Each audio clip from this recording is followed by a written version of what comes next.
देख रहे India TV, आपके साथ मैं हूं मीनाक्षी जोशी। वक्त हो गया है दमदार 10 का और इस वक्त ये लाइव बुलेटिन आप देख रहे हैं राजधानी दिल्ली के विजय चौक से, जहां ठीक मेरे पीछे है संसद भवन। संसद का शीतकालीन सत्र, इससे जुड़ी हुई तमाम हलचल, तमाम खबरें मैं आप तक पहुंचाऊंगी। लेकिन आज दमदार 10 में जिन खबरों पर विस्तार से बात होने जा रही है, एक एक करके वो तमाम खबरें आपके सामने रख दूं। बात होगी संभल की। संभल में दंगे के बाद ये पहला जुम्मा है। आज ऐसे में सुरक्षा व्यवस्था यहां पर चाक चौबंद की गई है। कैसी है तैयारी? आज संभल से ही जुड़ी हुई एक और बड़ी खबर, मस्जिद की इंतजामिया कमेटी ने सुप्रीम कोर्ट में याचिका दायर की थी, जिस पर आज सुनवाई होनी है। इंतजामिया कमेटी का कहना यह है कि पहले तो ये सर्वे गलत है और अब जो सर्वे हो चुका है तो इसकी रिपोर्ट सार्वजनिक नहीं की जानी चाहिए। इसके अलावा बात मथुरा की भी होगी। आपको बता दें, सुप्रीम कोर्ट में आज मथुरा की श्री कृष्ण जन्मभूमि विवाद को लेकर मुस्लिम पक्ष की 3 याचिकाओं पर सुनवाई होनी है। अजमेर शरीफ में सर्वे को लेकर कोर्ट ने नोटिस जारी किया है। अजमेर शरीफ की सुरक्षा ऐसे में बढ़ा दी गई है। इधर महाराष्ट्र के मुख्यमंत्री का फॉर्मूला कल दिल्ली में तय हो गया है, लेकिन इसका अनाउंसमेंट मुंबई से ही होगा। संसद के सत्र का चौथा दिन है। आज भी संसद में हंगामे के पूरे आसार हैं।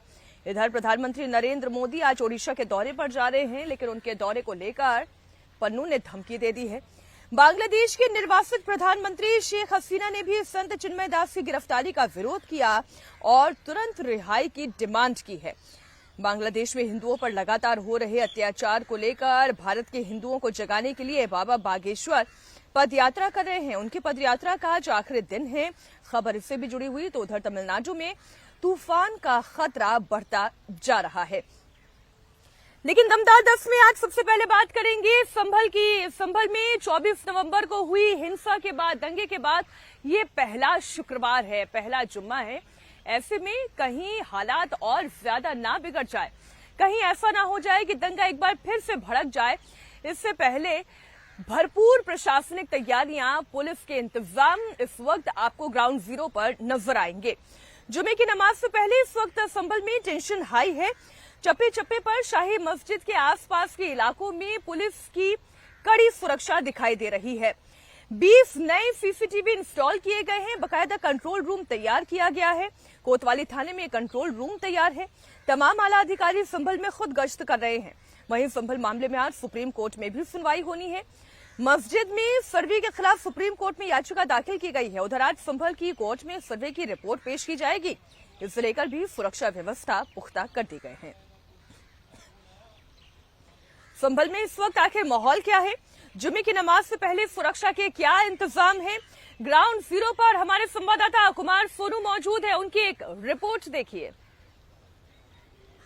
संभल की शाही जामा मस्जिद को लेकर आज कोर्ट में सुनवाई होनी है। सर्वे टीम अपनी रिपोर्ट कोर्ट में रखेगी और आज शुक्रवार है तो लिहाजा जुम्मे की नमाज से पहले इस वक्त पूरे संभल को छावनी में तब्दील किया गया है। शाही जामा मस्जिद के बाहर मौजूद है, जिसको लेकर पूरा विवाद है। हिंदू पक्ष जो है वो कोर्ट पहुंचा हुआ है और अब आप यहां पर देखें, ये शाही जामा मस्जिद का मुख्य द्वार है, जहां पर मेटल डिटेक्टर जो हैं वो इंस्टॉल किए गए हैं, क्योंकि जुम्मे की नमाज होनी है तो लिहाजा जो नमाजी हैं वो आएंगे तो ऐसे में कोई भी उपद्रवी किसी भी तरीके से का हथियार लेकर मस्जिद में प्रवेश ना कर सके, उसको ध्यान में रखते हुए ये व्यवस्था की गई है। बाहर जो है आप देखें कि जो पीएसी के जवान हैं, यूपी पुलिस के जवान हैं, पैरामिलिट्री फोर्स के जवान हैं, वो तैनात किए गए हैं। इसके अलावा कुछ नए सीसीटीवी जो हैं वो इंस्टॉल किए गए हैं, ताकि किसी भी तरीके से अगर कोई हिंसा करने की कोशिश करता है, कोई माहौल खराब करने की कोशिश करता है, तो एक एक दंगाई का चेहरा इन कैमरों में कैद हो और पुलिस अपनी कार्रवाई कर सके।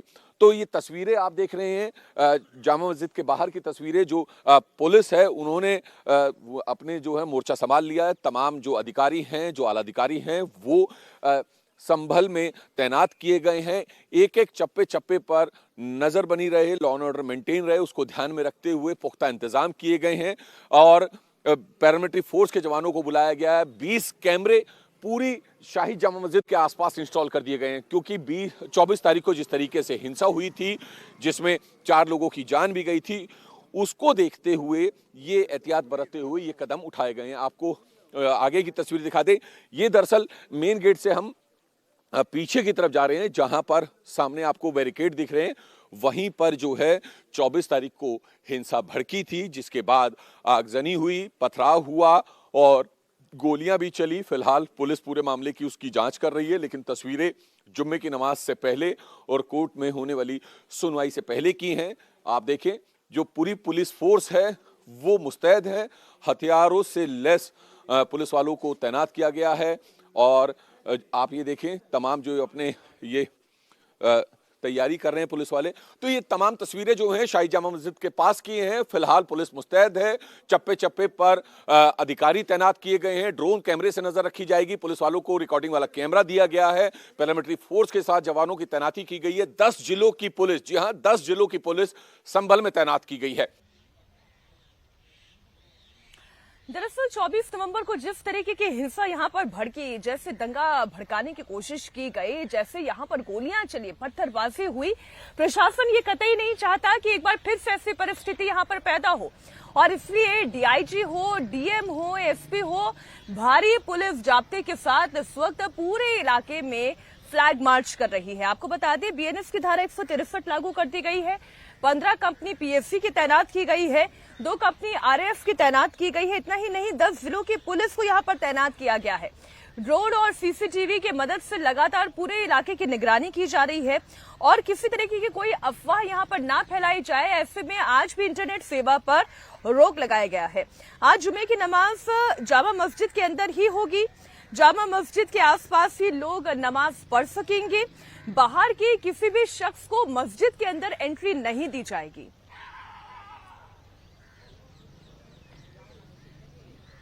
लोगों से अपील की गई है कि अपनी अपनी मस्जिदों में ही नमाज पढ़ें, और जामा मस्जिद की नमाज के बारे में भी बड़ा स्पष्ट है कि वहाँ पे जो लोग पूर्व में नमाज पढ़ते थे, बल्कि लोगों से अपील की गई है कि कम संख्या में आवें।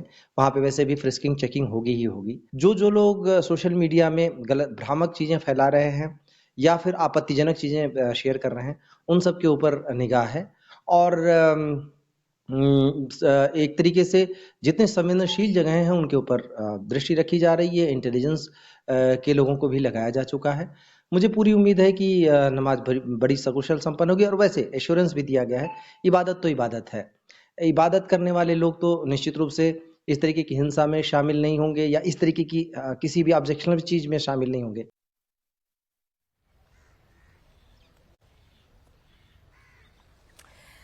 आपने ये पूरी रिपोर्ट्स देख ली, वहां पर किस तरीके की तैयारी है वो इंतजाम आपने देख लिए, लेकिन अब आप इंडिया टीवी पर एक एक्सक्लूसिव खबर देखने जा रहे हैं। इसी संभल की शाही मस्जिद से जुड़ी हुई ये बड़ी खबर आपको बता दें, साल 2018 में एएसआई ने इसी मस्जिद को लेकर एक कंप्लेंट दाखिल की थी कि इस मस्जिद में अवैध तरीके से निर्माण कराया गया। अब आप ये सोचें, चूंकि आर्कियोलॉजिकल सर्वे ऑफ इंडिया के अंतर्गत ये मस्जिद आती है और बिना उनकी इजाजत के ना कोई यहाँ रखरखाव हो सकता है और ना बिना उनकी इजाजत के यहाँ पर कोई कंस्ट्रक्शन कराया जा सकता है। यानी कि ये एक ऐसी इमारत है, ये एक ऐसी बिल्डिंग है जिसमें पूरी तरीके से संरक्षण का काम एएसआई के अंडर ही आता है, लेकिन एएसआई के रोक के बावजूद इस मस्जिद में निर्माण करवाया गया। अवैध निर्माण के मामले में मस्जिद के सदर जफर अली समेत 13 लोगों के ऊपर मुकदमा भी दर्ज किया गया। दरअसल संभल की शाही जामा मस्जिद पुरातत्व विभाग की तरफ से ही संरक्षित है। इसमें किसी तरीके का भी निर्माण पुरातत्व विभाग की इजाजत के बिना नहीं किया जा सकता, लेकिन मस्जिद में ग्रिल लगाने से लेकर कुछ अंदर की तरफ भी अवैध निर्माण करवाए गए और ये बिना परमिशन के करवाए गए। बाद में पुलिस ने जांच की और कोर्ट में चार्जशीट दाखिल की, तो उसमें एएसआई की शिकायत पर साल 2018 में जामा मस्जिद के मौजूदा सदर जफर अली समेत 13 लोगों पर अवैध निर्माण का आरोप लगाया गया और ये सभी मस्जिद की कमेटी से जुड़े हुए लोग हैं और ये मामला अभी भी कोर्ट में पेंडिंग है। हमारे 3 सहयोगी लगातार हमारे साथ जुड़े हुए हैं जो ग्राउंड जीरो से तमाम अपडेट, तमाम जानकारियां और जो इसके ऐतिहासिक तथ्य हैं, इसे लेकर जो मौजूदा परिस्थिति वहां पर बनी हुई है उसकी रिपोर्ट आप तक पहुंचा रहे हैं। अभय पराशर, कुमार सोनी और अतुल भाटिया हमारे साथ जुड़े हुए हैं। मैं कुमार आपके पास आना चाहती हूँ पहले, क्योंकि ये रिपोर्ट आप लेकर आए हैं। आखिर एएसआई ने जो कंप्लेंट लॉन्च की थी उस कंप्लेंट में क्या था? एएसआई ने क्या अनैतिक, क्या अवैध पाया था? देखिए, एएसआई यानी आर्कोलॉजिकल सर्वे ऑफ इंडिया की तरफ से एक शिकायत यूपी पुलिस को दी गई थी, संभल पुलिस को दी गई थी, जिसमें ये कहा गया कि मस्जिद में अवैध निर्माण किया गया। इसके साथ साथ मस्जिद में जो है ग्रिल लगाई गई, जो आमतौर पर आप देखते हैं लोहे की या स्टील की ग्रिल लगी होती है।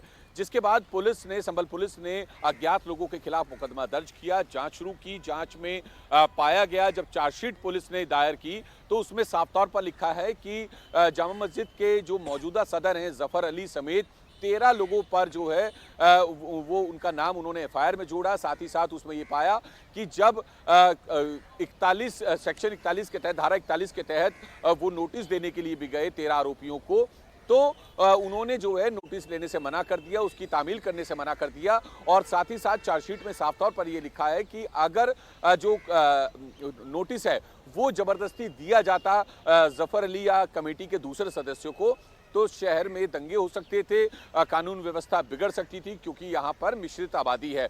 जिसके बाद कोर्ट से जो है पुलिस ने दरखास्त की कि पुलिस कोर्ट जो है वो जफर अली और बाकी सदस्यों को नोटिस देकर कोर्ट में बुलाया और उन्हें जो है उन पर कार्रवाई करे। तो इससे ये जरूर साफ हो गया एएसआई की शिकायत पर कि कमेटी के 13 सदस्य, जिनमें मौजूदा सदर जफर अली भी हैं, जिनका नाम एफआईआर में जोड़ा गया, उन्होंने जो है बिना एएसआई की इजाजत के अंदर जो है अवैध निर्माण भी किया। ये बड़ी हैरानी की बात है कि जहां पर मस्जिद की इंतजामिया कमेटी कंस्ट्रक्शन नहीं करा सकती थी, वहां पर उन्होंने एएसआई की परमिशन के बिना कंस्ट्रक्शन आखिर कैसे करवा लिया। और मामला सिर्फ इतना ही नहीं है, कुमार आप बने रहिए हमारे साथ। संभल को लेकर आज हलचल बहुत तेज है। संभल का मामला सुप्रीम कोर्ट पहुंच गया और सर्वे के खिलाफ एक याचिका सुप्रीम कोर्ट में मस्जिद की इंतजामिया कमेटी की ओर से दायर की गई है। सीजेआई की बेंच आज इस मामले की सुनवाई करने जा रही है। शाही जामा मस्जिद समिति ने सुप्रीम कोर्ट में याचिका दायर करते हुए कहा है कि सर्वे का आदेश बड़ी ही जल्दबाजी में दिया गया, बिना किसी पक्ष को सुने बिना ही यह आदेश जारी कर दिया गया। इस तरीके की जल्दबाजी भरे सर्वे से इलाके में तनाव और सांप्रदायिक माहौल बिगड़ सकता है, विवाद बढ़ने की आशंका है। शाही जामा मस्जिद समिति ने सुप्रीम कोर्ट से अपील की है कि सर्वे की रिपोर्ट को सील कवर में रखा जाए, इसे सार्वजनिक नहीं किया जाए, मस्जिद के मौजूदा हालात को बरकरार रखा जाए, विवादित स्थान पर बिना सुनवाई और बिना पर्याप्त समय दिए बिना किसी तरीके का कोई निर्देश कोर्ट की ओर से, जाहिर है लोअर कोर्ट की बात हो रही है कि इससे नहीं आना चाहिए। हमारे सहयोगी अतुल भाटिया इस वक्त सुप्रीम कोर्ट से जुड़े हुए हैं। अतुल, कितने बजे इस मामले को लिस्ट किया गया है, कब सुनवाई होगी? और इस मामले में मस्जिद की कमेटी की ओर से डे 1 से ये कहा जा रहा था कि जिस तरीके की तत्परता अदालत की ओर से दिखाई गई और फिर फौरन सर्वे भी कर दिया गया बिना मुस्लिम पक्ष को सुने हुए, ये गलत हुआ है। देखिए मीनाक्षी, सुप्रीम कोर्ट में आज इस पूरे मामले की सुनवाई होनी है और जिस तरीके से जो संभल की जामा मस्जिद जो मैनेजमेंट कमेटी है, उन्होंने ये एप्लीकेशन कल सुप्रीम कोर्ट में लगाई थी और ये कहा था कि ये एक असाधारण घटना है और सुप्रीम कोर्ट को इसमें एक असाधारण कदम उठाना चाहिए। और ये भी कहा कि जो निचली अदालत का जो आदेश है, जो सर्वे का जो आदेश दिया निचली अदालत का, उस पर तुरंत रोक लगनी चाहिए। तो आज क्योंकि सीजेआई संजीव खन्ना की अध्यक्षता वाली बेंच खुद इस पूरे मामले को सुनेगी, 10:30 बजे के बाद कभी भी इस पूरे मामले पर सुनवाई शुरू हो सकती है, क्योंकि 10:30 बजे के बाद ही जो सुप्रीम कोर्ट है वो शुरू होती है। तो माना जा रहा है कि करीब 11:15 से 11 बजे के बीच ये पूरा जो मामला है वो चीफ जस्टिस की बेंच के सामने आएगा और उसके बाद इस पूरे मामले के अंदर देखने वाली बात ये होगी कि किस तरीके का आदेश जो है वो सुप्रीम कोर्ट सुनाती है। निश्चित रूप से जो आज जो जामा मस्जिद की तरफ से, जो संभल की जामा मस्जिद है, उसकी तरफ से जो वकील खड़े होंगे वो अपना तर्क रखेंगे कि किस तरीके से सर्वे हुआ और उसके बाद किस तरीके से हिंसा उस पूरे इलाके में भड़की, जिससे कि 4 लोगों की मौत हो गई। ये तमाम दलीलें आज रखी जाएंगी। निचली अदालत ने जो आदेश दिया वो किस जल्दबाजी में आदेश दो। बिल्कुल अतुल, आप बने रहे हमारे साथ। जैसे ही सुप्रीम कोर्ट से बड़ी खबर आती है मैं दोबारा आपके पास आऊंगी। आज संभल की इस जामा मस्जिद के सर्वे को लेकर संभल की चंदौसी कोर्ट में भी सुनवाई होनी है। सिविल जज सीनियर डिवीजन मामले की सुनवाई करेंगे। इस दौरान कोर्ट कमिश्नर रमेश सिंह राघव जामा मस्जिद में हुए सर्वे की रिपोर्ट पेश कर सकते हैं। इसे लेकर चंदौसी कोर्ट के आसपास सुरक्षा व्यवस्था बहुत कड़ी रखी गई है। कोर्ट में केवल केस से जुड़े हुए लोगों को ही रहने की परमिशन दी गई है। हमारे सहयोगी अभय पराशर इस वक्त लाइव जुड़े हुए हमारे साथ। अभय, ये मामला बहुत गंभीर हो चला है, ऐसे में खास तौर पर जो 24 नवंबर को पूरा दंगा हमने देखा, इंतजामिया कमेटी एक तरफ ये कह रही है सुप्रीम कोर्ट में याचिका दाखिल करते हुए कि जो सर्वे हुआ है उसकी रिपोर्ट को सार्वजनिक नहीं किया जाना चाहिए, तो वहीं आज चंदौसी कोर्ट में भी हो सकता है पैरेलल ये सुनवाई चले, हो सकता है वहां पर पूरी सर्वे की रिपोर्ट सार्वजनिक कर दी जाए।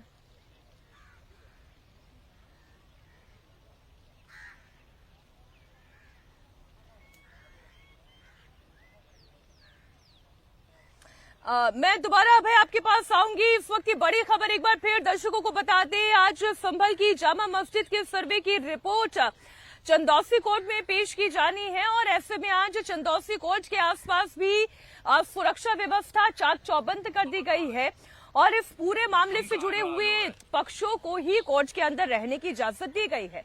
अब संभल में शांति कायम करने के लिए पुलिस किस तरीके से मेहनत करी है वो तस्वीर भी आपके सामने रख दूं। जुम्मे के दिन हालात ना बिगड़े इसके लिए सुरक्षा के अलग से व्यवस्था की गई है। इस बीच मौलाना तौकीर रजा ने संभल जाने का ऐलान कर दिया है, मानो कि वो ऐसे मौके का ही इंतजार कर रहे होते हैं। तौकीर रजा संभल जाकर हिंसा में मारे गए लोगों के परिजनों से मुलाकात करेंगे। तौकीर रजा के ऐलान के बाद पुलिस प्रशासन से लेकर खुफिया विभाग भी इस वक्त अलर्ट मोड पर है। संभल हिंसा को लेकर तौकीर रजा ने अदालत और पुलिस प्रशासन को इसका जिम्मेदार ठहराया है। तौकीर रजा ने कहा कि सर्वे टीम के साथ आई भीड़ पत्थर लेकर पहुंची थी और पहले से मुसलमानों पर हमला करने की साजिश है। तो या तो एक उल्टी कहानी वो कह रहे हैं। अब सुने तौकीर रजा को भी।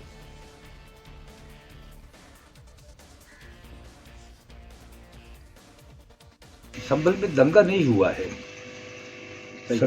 संभल में पुलिस और प्रशासन ने और अदालत ने मुनज़्ज़म साजिश रच के इस कार्रवाई को अंजाम दिया है और एक सर्वे हो चुका था। जो अदालत से फैसला आया वो सरासर कानून के खिलाफ था, कानूनी जो प्रक्रिया होती है उसके खिलाफ था। इसके बावजूद संभल के मुसलमानों ने कोई रिएक्शन नहीं दिया, लेकिन दोबारा ये गए थे इसी नियत से कि हमें हंगामा करवाना है। धार्मिक नारेबाजी की गई और वो जो पत्थर वहाँ पे नज़र आ रहे हैं, इसमें कोई शक व शुबा नहीं है कि वो पत्थर, वो जो सर्वे टीम के साथ लोग गए थे, वो पत्थर अपने साथ लेके गए थे कि अगर मुसलमान पिछली बार की तरह रिएक्शन नहीं देते हैं तो पत्थर फेंक कर, पत्थर मार कर मुसलमानों पर इल्ज़ाम लगाया जाएगा और गोली चलाई जाएगी। असल वाकया ये है। मैं ये कहता हूं कि मुसलमानों ने तो अपने घर बंद किए हुए पुलिस के डर की वजह से। मुसलमानों का कोई घर खुला हुआ नजर नहीं आया मुझे। और संभल को इस वक्त पूरी तरह कैद में रखा हुआ है। बाहरी कोई जाके वहां क्या हो रहा है देखना चाहे तो वहां देखने की इजाजत नहीं है। मैं परसों जाने की मैंने कोशिश की, मुझे बॉर्डर पर रोक दिया गया। अब मैंने सुना जुमे की नमाज का वहां ऐलान हो रहा है कि जुमे की नमाज लोग अपने घरों पर पढ़ें। ये कतई गैर शरई ऐलान है। वहां के उलमा इसकी इजाजत नहीं दे सकते। जामा मस्जिद से ये ऐलान करवाया जा रहा है। पता नहीं पुलिस के दबाव में पुलिस कर रही है या पुलिस के दबाव में वहां की इंतजामिया कमेटी कर रही है। जुमे के बाद मैं इंशाल्लाह निकलूंगा। और आप तौकीर रजा को सुन रहे हैं। अब तौकीर रजा को ही जवाब देने वाली एक तस्वीर मैं आपके सामने रखने जा रही हूँ। तौकीर रजा क्या कह रहे हैं कि वहां पर पहले से ही सर्वे करने वाली टीम ने पत्थर रखवा दिए थे। जरा सोचिए, जो वहां पर सर्वे करने के लिए गई एक सरकारी टीम है, जो हिंदू पक्ष है, उन्होंने ही वहां पर पत्थर रखवा दिया, ऐसा तौकीर रजा का कहना है। लेकिन अब ये तस्वीर आप देखें, दर्शक भी देखें और तौकीर रजा साहब भी देखें, ये नया वीडियो क्या कहता है। जिस वक्त 24 नवंबर की तारीख अंदर टीम सर्वे कर रही थी, उस वक्त बाहर दंगाई क्या कर रहे थे? क्या बाइक में आग लगाने का काम भी सर्वे की टीम ने ही करवा दिया? सर्वे की टीम तो अंदर मौजूद थी ना, वो सर्वे करने में लगी हुई थी। तो बाइक में आग लगाने वाला शख्स कौन है? ये दंगाई आखिर कौन है? वीडियो फुटेज के आधार पर ही पुलिस एक एक दंगाई की पहचान कर रही है। कल पुलिस ने 3 और दंगाइयों को गिरफ्तार किया है। जिन दंगाइयों को गिरफ्तार किया गया है उनके कब्जे से पुलिस ने हथियार भी बरामद कर लिए हैं।